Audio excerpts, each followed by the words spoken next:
pacientemente esperado en el sistema para entrar también a hablar sin censura. Daniel, te saludo con mucho gusto. Creo que este caso debe de darnos la pauta para debatir recio, como creo que se debe de debatir.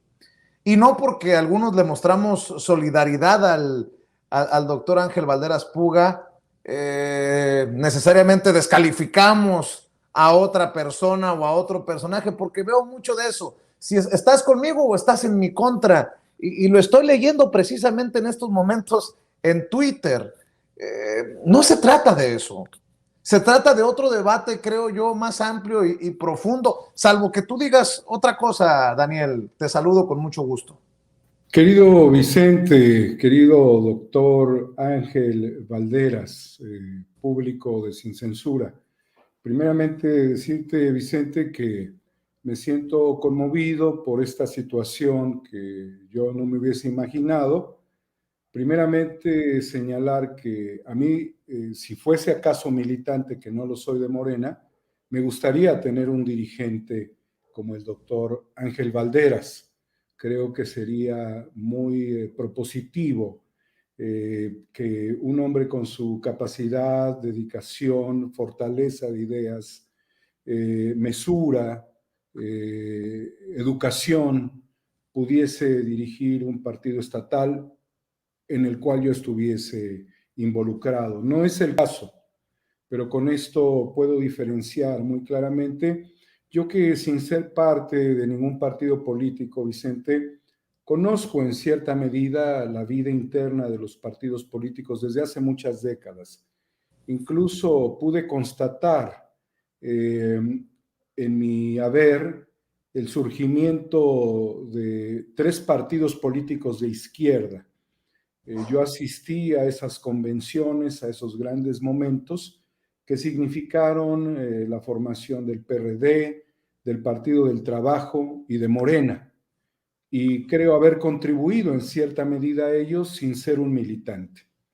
Entonces, por lo expuesto aquí, hay una serie de características o elementos que me hacen reflexionar que a Héctor Díaz Polanco, en su oportunidad, a diferencia de lo que dice el doctor Ángel Valderas, yo le sugerí que Morena no fuese un partido, sino un movimiento, pensando que como movimiento se podía mantener prístino y que no iba a contaminarse como suelen contaminarse los partidos políticos. En ese sentido, también entiendo muy claramente el sentido pragmático de la reflexión del doctor Ángel Valderas al señalar que qué bueno que Morena se hizo partido. Y hoy vemos que Morena está cubriendo gran parte del territorio nacional. Por el otro lado, coincido también con él en la reflexión que la hicimos en Sin Censura mucho tiempo atrás, de las posibles infiltraciones que se darían en el partido Morena como consecuencia del proceso electoral. Y no está mal señalar que muchas de las participaciones, si no la mayoría de ellos, corresponden a candidatos que no eran de Morena. Señalamos que el problema no iba a ser la oposición, sino pudieran ser las infiltraciones. En el ámbito de la guerra híbrida, Vicente, doctor Ángel, que he analizado con mucha gente, especialistas, quienes han reflexionado sobre este tema. Evidentemente hay la necesidad de hacer un caballo de Troya en Morena, tripularlo y llevarlo a un momento que sea un momento de una transición política donde Andrés Manuel López Obrador deje la vida pública como él lo ha señalado y el partido pueda estar a merced de otros intereses que son los intereses de siempre. Entonces, el lobo disfrazado de oveja pudiera ser parte del proyecto de esta infiltración, de este caballo de Troya en Morena, sobre todo para el 2024.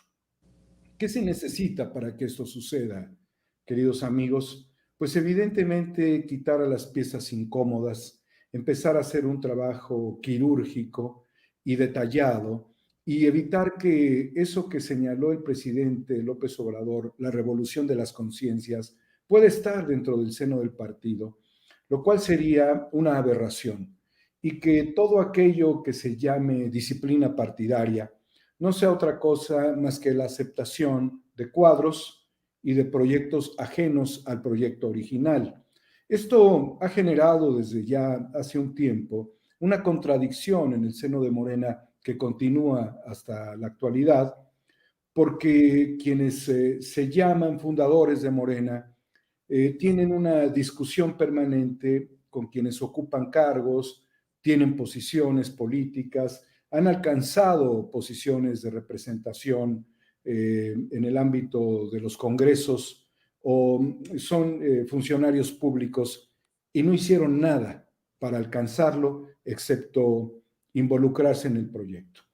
Una de las cuestiones que me salta naturalmente es el uso del concepto de la violencia política de género, que se convertiría prácticamente en una herramienta para socavar, para acabar, para desmoralizar a los luchadores sociales, quienes siempre se verán arrinconados, aterrorizados ante la sospecha o ante procesos que los lleven prácticamente, como lo que ha sucedido en este caso, a una expulsión por algo que para mí no está plenamente configurado en este caso, que es la violencia política de género. Entonces, pero tendría que ser de ida y vuelta, tendría que ser de ida y vuelta. Y lo primero que reflexiono, antes de que esto pueda tener naturalmente pues una contraofensiva jurídica, es que el presidente López Obrador llamó durante los procesos en donde luchó por alcanzar el poder político representando al pueblo, que somos la conciencia humana que se revela ante la injusticia. Entonces, no cabe duda, querido doctor Ángel, que aquí estamos, esa conciencia humana que se revela ante la injusticia, porque finalmente los partidos forman parte de la sociedad. Utilizan los recursos públicos, buscan la ciudadanización de la vida pública y buscan alcanzar el poder político indefectiblemente. Creo también que esto le suceda a un hombre como Ángel Valderas en el centro de pues esto que llamaríamos nosotros la presencia de los reaccionarios del país, los estados de Querétaro, en Aguascalientes, en Guanajuato, que también es una advertencia sobre cómo le intentarían cortar la cabeza a candidatos de Morena que fuesen realmente defensores de la Cuarta Transformación, para meter a gente de la oposición infiltrada que no haría más que dormirse en un proceso electoral, no contender y perder a propósito, como lo harían muchos litigantes cuando no están decididos a defender las causas por las que cobran, en el caso de los litigantes que hacen perder a sus clientes.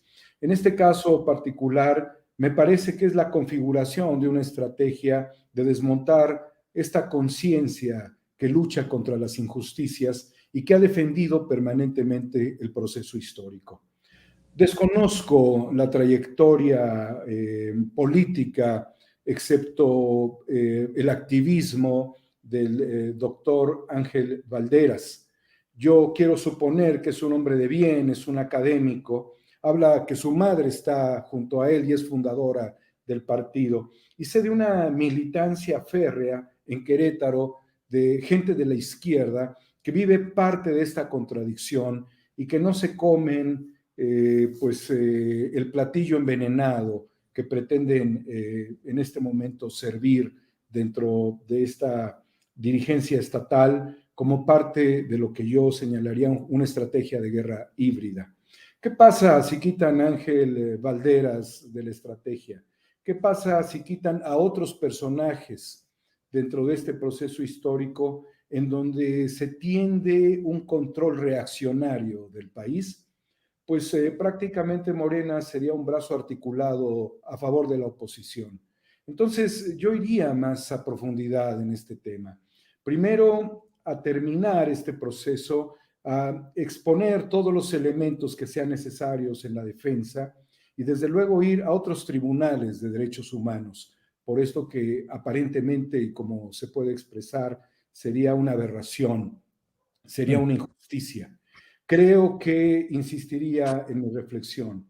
Si Ángel Valderas tiene que defenderse, creo que hay muchas personas que pueden hablar no solamente en el estado de Querétaro, sino en lo que ha significado la lucha histórica por la transformación de México a favor de él y que estarían en este momento con él. Pero también llamaría la atención a la dirigencia nacional para que reflexione en este momento. No son tiempos de confrontar a la militancia, no son tiempos de establecer juicios sumarios, no son tiempos de inquisición y de torquemadas en Querétaro ni en ninguna parte del país. Son tiempos de valoración, porque cualquiera que sea el resultado interno de la elección del 2024, indudablemente, indefectiblemente, va a hacer falta en el frente de batalla Ángel Valderas. Déjame preguntarte, Ángel.